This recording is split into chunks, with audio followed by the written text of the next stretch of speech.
Bueno, Barbara, hementxe gaude, sotoki ederrean berezian, Bai, ez? oso polita Antoan da badiren jauregi gazteluan. Bai.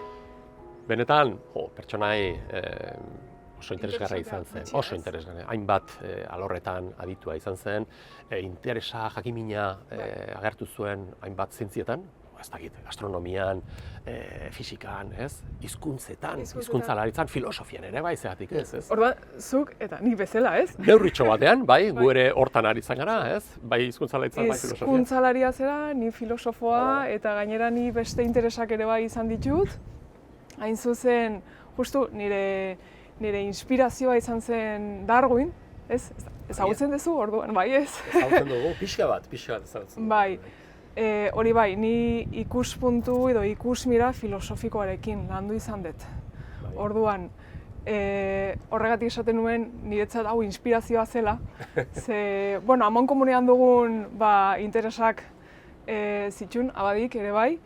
Ni hain zuzen Darwinen obra landu izan dut, baina ikuspuntu filosofiko batetik. Bai, ni filosofoa naiz, orduan. Hortik abiatuta, nire interes nagusia Darwin izan da, bere obrak hartu nituen, eta bere hizkuntza aztertu nuen. Eta hortik geure lotura, ez? Geure lotura, bai. Bai. Hori bai, azken bola honetan, Ingalaterran egon nintzen, historialariekin, eta beraiek sartu zitzaidan, sartu zuten nire buruan erabiltzeko beste tresna moderno batzuk, hain zuzen... Azterketa egiteko, ez? Darwinen obrak aztertzeko. Baina aztertzen dituzu, nolabait, bere hizkuntzaren edo hizkeranen ikuspegitik. Hau da, bere ingelesan nola erabiltzen zuen eta zeri ematen zion garrantzi gehiago edo gutxiago, ez? Hori da. Hori da nolabait aztertzen edo ikertzen duzuna? Bai, tresna moderno hauek hain zuzen ziren zuk, hobeto ezagutuko dituzu. Korpuseko hizkuntzalaritzan erabiltzen duten software konkretu bat erabili nuen Darwinen obra aztertzeko. Darwinen hizkuntza, orduan hor patroiak agertu ziren, adjektiboak, eta hori oso garrantzitsua izan zen niretzat, filosofo gisa, bai, ikusteko nola ulertzen zuen Darwin bere mundua, bere teoria, nola ulertzen zuen Darwinek bere teoriaren implikazioak ere bai. Eta hizkuntzan asko agertzen da. Asko agertzen da. Beira, ne kasuan Darwin beti interesatu izan zait, agian ez zuzenean zuk aplikatzen duzun ikuspegi horretatik, baina bai, biologian, ez, bere teoria evolutiboaren eta hizkuntzen esparruan, hizkuntzalari naiz, naiz filosofo, hizkuntzen kasuan gertatzen diren aldaketa, ez, eta fenomenoen aldetik. Hor, badelako aukera bat, ez, halako, paralelismo batzuk edo... Trasladatzeko Darwinen esaten duzut, Darwinen teoria, hizkuntzetara abiatuta. Bai, hurbiltasun puntu bat egon daitekelako, ez?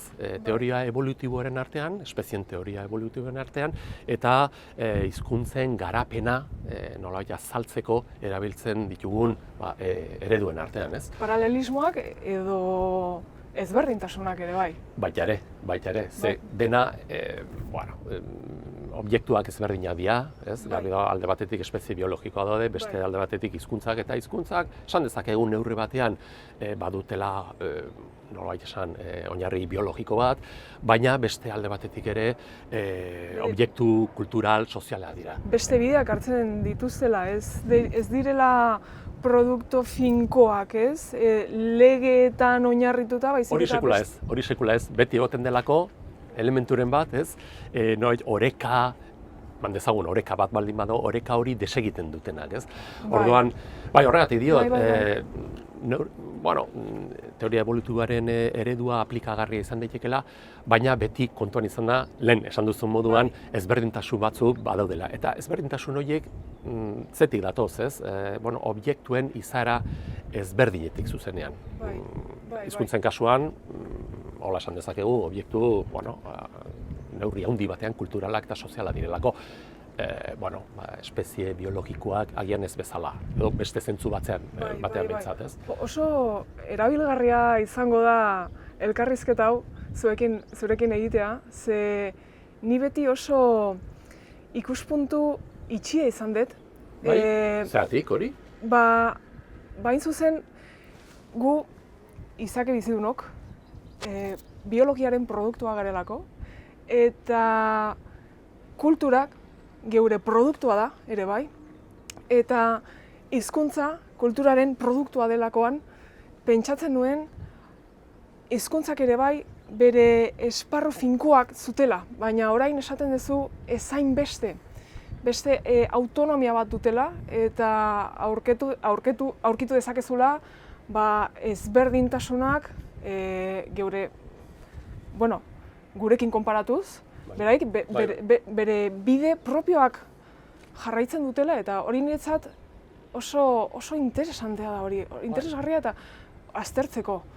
Guztiz, bai, nolabait esan, disiplina oso bat eratu izan da historikoki, ez? Hizkuntzen garapena nolabait ulertu eta aztertu eta ulertzeko, eta hori da hizkuntzalaritza historikoa ditzen duguna. Zeratik ditzen dugu hizkuntzalaritza historikoa, hain zuzen ere, saiatzen garelako historian zehar, ez? Gertatu diren aldaketak deskribatzen, ulertzen eta batzutan posible denean haien arrazoiak edo haien motiboak ere identifikatzen. Zeratik gertatu diren aldaketa horiek edo aldaketa horiek diren barne aldaketak, ez? Hizkuntzen sistemak nolabait eragin dituen aldaketak edo kanpotik eragindako aldaketa diren. Esate baterako hiztun komunitate ezberdinek, ez? Talka egiten duen edo elkartzen direnean hor beti egoten dira ondorioak hiztun komunitate horiek hitz egiten dituzten hizkuntzentzat, ez? Hizkuntzak ez dira beti berdin mantentzen, hori badakigu aspalditik, eta ukipen egoeretan, hizkuntzak komunitate ezberdinak, ez? Elkar ukitzen dutenean, hor normalean eragin handiak eta aldaketa desenteak izaten dira hizkuntzentzat, ez? Horregatik, hizkuntzalaritza historikoa kontuan hartzen du hain zuzen ere bilakabidea, ez? Hizkuntzen bilakabidea eta noraino, nondik abiatzen diren eta noraino guk dakigula noraino iristen diren hizkuntzak edo hizkuntzen sistemak, bai gramatikan, bai fonologian, bai semantikan. Eta uste dut zure kasuan, semantika dela, ez? Gehien bat onerru handi batean interesatzen zaizuna. Hori da hain zuzen egiten duana, bai. Ez soilik hartzea nire kasuan. Errepikagarria naizela badakit, Ni Darwin lantzen dut bere testuak, baina testuen hizkuntza hartzen dut, analisia egiten dut, eta gero hori bai esaten genuena, semantika bat behar dugu. Ez soilik datuak, edo patroiak, edo zenbakiak, zenbat aldiz erabiltzen duen ez dakit ze adjektibo, ez?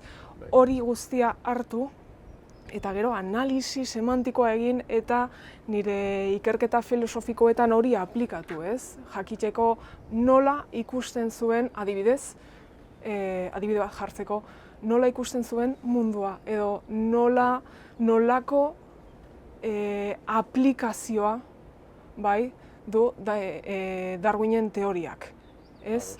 Orduan, hori egiterakoan oso bitxia da, baina pertsonen edo nire kasuan Darwinen buruan sartzen zea, eta bere munduarekiko duen erlazioa ere bai hobeto ulertzen duzu, eta munduaren bere bizioa, munduarekiko duen bizioa ere hobeto ulertzen duzu, ez? Soilik bere teoria, baizik eta bere kontzeptzioa. Nola hurbiltzen da, pertsona, kasu honetan Darwinek nola hurbiltzen zen Darwin mundura. Eta bere teoria zer nolako inplikazioak izan zituen, hori hobeto jakiteko hizkuntza hartu nuen, eta hori aztertu, baina horregatik. Barbara, guztiz ulergarria da, norbaiten pentsamenduan sartzeko edo pentsamendu ulertzeko, benetan ulertzeko, dugun tresna bakarra hizkuntza da. Ze hizkuntzan bidez, ez, adierazten da pentsamendu. Zubia da, ez? Hori da, ordan hizkuntza eta, pentsamenduaren analisia edo azterketaren artean, hor zuzen bat dago. hizkuntzarik gabe, ez genuke aukerarik izango, ez? Darwin baten edo zeinen pentsamendua jakiteko, ulertzeko, aztertzeko. Beretan, zuk egiten duzun lan hori, nik oso ondo ulertzen dut, oinarrizkoa delako, hizkuntza aztertu behar da, eta hizkuntzaren, zuk egiten duzun moduan, hizkuntzaren analisi zehatza behar da, edo pertsona baten hizkeraren analisi zehatza behar da, batez ere filosofo, zentzilari baten kasuan, benetan jakiteko, ez? Zeintzu diren pentsamendu horren puntu nagusiak edo elementu nagusiak, ez? Eta hori da zuzen ere, ulertu doanatik zuk egiten duzuna, ez? Bai. Oso bitxia da ikustea nola biluzten duzun pertsona bere testuak biluzten dituzu, eta pertsona ere bai biluzten duzu hobeto ulertzeko, ez? Ustutzen duzu dena, bai. Ni ingelesarekin, baina zure kasuan, nire kasuan beste hainbat hizkuntzekin ditu. Ez dut zuzenean hori aplikatzen, egile jakin batzuen pentsamenduari ez diot hori aplikatzen, nire interesekoa dira prozesu orokorrak, ez? Morfologian esate baterako gertatzen diren prozesuak, baina horretan ere azken finean testuak aztertu behar dira, eta testuetan dauden loturak, ez? Benetan identifikatu behar dira, eta hortik saiatzen gara ahalik eta ondorio zehatzenak, interesgarrienak ateratzen. Eta hori da azken finean gure lana.